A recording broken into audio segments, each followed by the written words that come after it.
Wait till you see this view, Lara. Take my hand.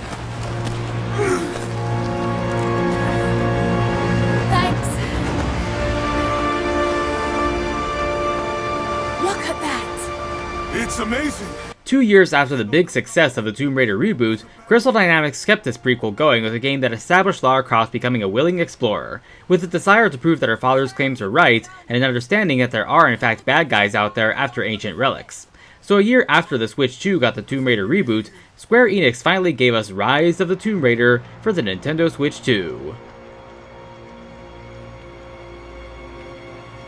Set a year after the reboot game, Rise shows Lara exploring then later surviving a cold, mountainous region of Siberia.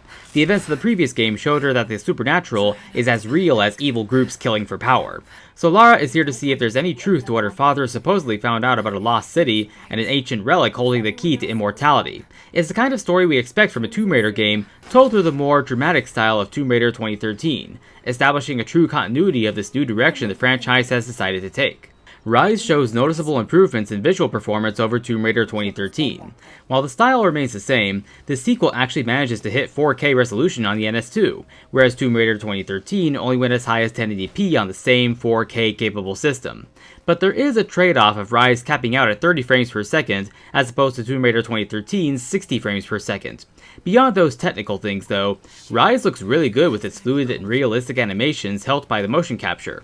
Then with the dynamic lighting and detailed textures that especially benefit the snow-covered environment, this is a visually impressive Tomb Raider game, one that I never experienced any lag with.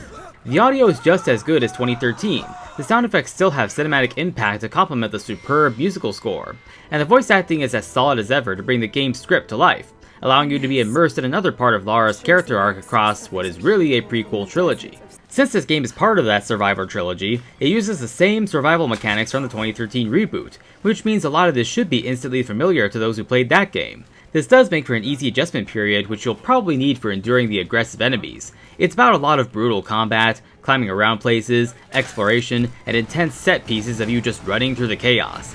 In fact, while the controls are the same, they do feel sharpened from 2013 to be a bit smoother and more precise for everything you're supposed to do here. I also liked how, at least in the first quarter of the game, you're given more options on how you want to tackle a space full of enemies. Sneak around picking them off one by one, or going in for all-out gunfights. But even with the player having this base of knowledge, it seems what Lara herself retained is quite limited, by which I mean a lot of the skills you probably unlocked in the first game. Like that game, it is cool to unlock new skills and upgrade weapons at campfires using points and found materials. It was one way that the reboot showed it had a firm grasp of the survival game concept. But I do wish Lara retained some of the skills she learned in that first game. I'm not really a fan of having to unlock all the skills I already unlocked in the game before, as if she just forgot everything when she got back to London. Still, it's awesome to see Lara do some badass kills on these enemies, and you get more of them as you find new weapons like the knife. I mean, you get a death from above attack like a Splinter Cell game!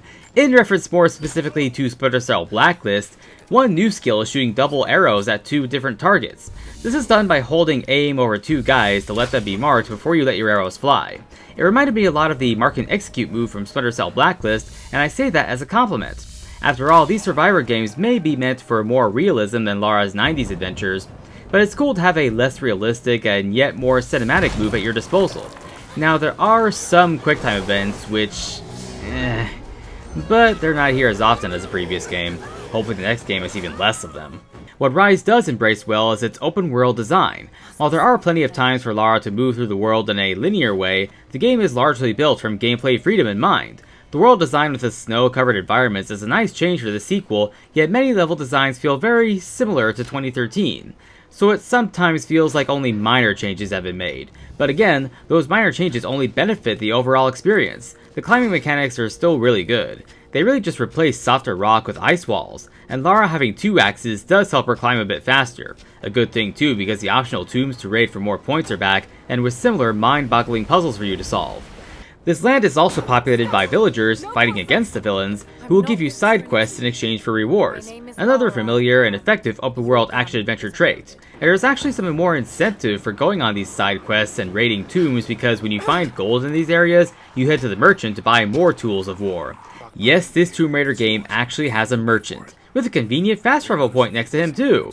I'm just a bit bummed that he didn't call me Stranger or ask me what am I buying. Outside of the main story, there's no multiplayer to speak of here. Seeing how no one was playing the multiplayer in the last game, that's probably for the best.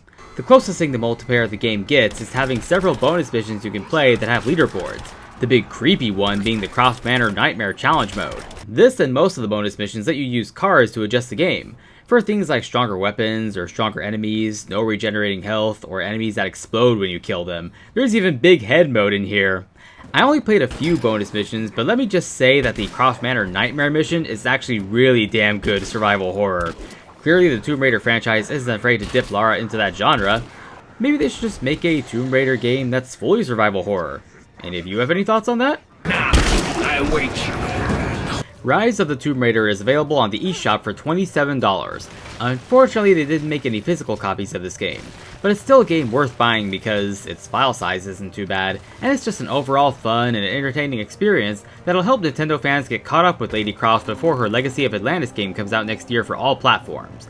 And that's my review of Rise of the Tomb Raider for the Nintendo Switch 2. To help me produce more videos like this, please support my Patreon page. Special thanks to my current patrons here.